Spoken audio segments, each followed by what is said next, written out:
Hi, do you want to hear a story? Tonight I'll be reading you The Wolf and the Seven Young Kids. Once upon a time there was an old goat, and she had 7 kids and loved them all, just as a mother loves her children. One day she wanted to go into the woods to get some food, so she called all 7 of her children and said, "Children dear, I am going into the woods. Be on your guard for the wolf. If he gets in, he will eat you all up, even your skin and hair. The villain often disguises himself, but you will recognize him at once by his rough voice and his black feet."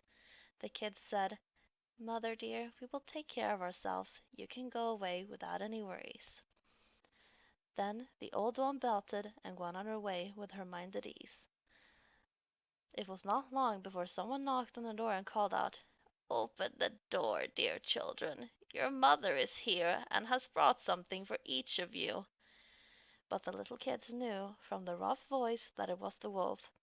"We will not open the door," they cried out. "You're not our mother. She has a soft and gentle voice, but your voice is rough. You are the wolf." So the wolf went to a shopkeeper and brought himself a large piece of chalk, which he ate, making his voice soft. Then he came back, knocked on the door, calling out, "Open the door, children dear. Your mother is here and has brought something for each of you." But the wolf laid one of his black paws in the window, and the children saw it and cried out, "We will not open the door. Our mother does not have a black foot like you. You're the wolf." So the wolf ran to the baker and said, "I've sprained my foot. Rub some dough on it for me." After the baker had rubbed some dough on his foot, the wolf ran to the miller and said, "Sprinkle some white flour on my foot for me." The miller thought, "The wolf wants to deceive someone," and refused to do it, so the wolf said, "If you do not do so, I will eat you up." That frightened the miller, and made his paw white for him. Yes, that is the way people are. Now the villain went for a third time to knock on the door, knocked at it, and said, "Open the door for me, children.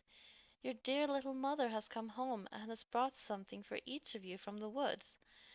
The little kids cried out, "First show us your paw so we may know that you are our dear little mother." So he put his paw inside the window, and when they saw it was white, they believed that everything he said was true. They opened the door, but who came in? It was the wolf. They were terrified and wanted to hide. One jumped under the table, the second under the bed, the third into the stove, the fourth into the kitchen, the fifth went into a cupboard, the sixth into the wash basin, and the seventh into a clock case. The wolf found them all, and with no further ado he swallowed them down his throat one after the other.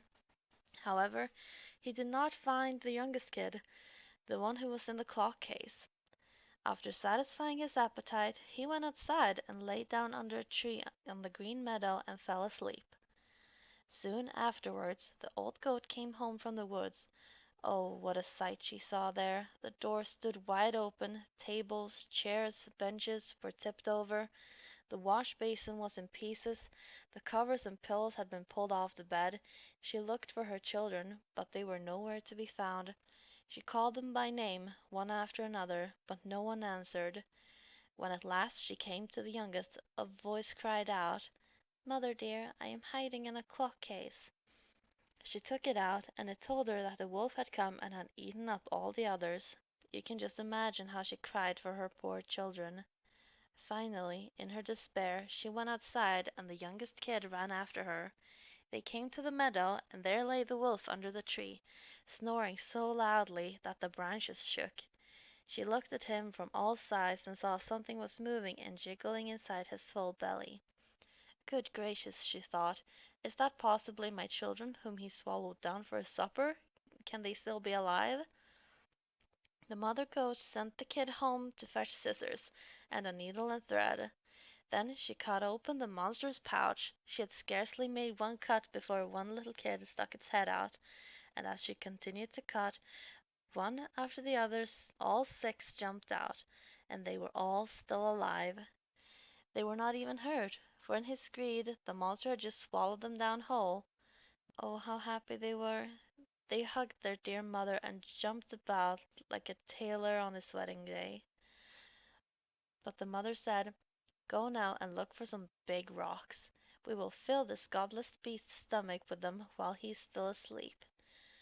The 7 young kids quickly brought the stones, and they put as many of them into his stomach as it could hold.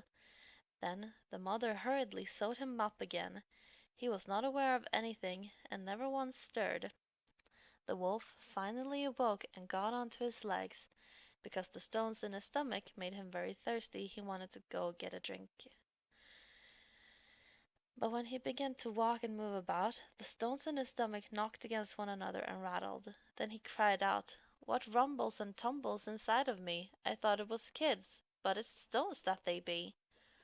Then, when he leaned over the water to drink, the heavy stones pulled him in, and he drowned miserably. When the 7 kids saw what had happened, they ran up and cried out, "The wolf is dead! The wolf is dead!"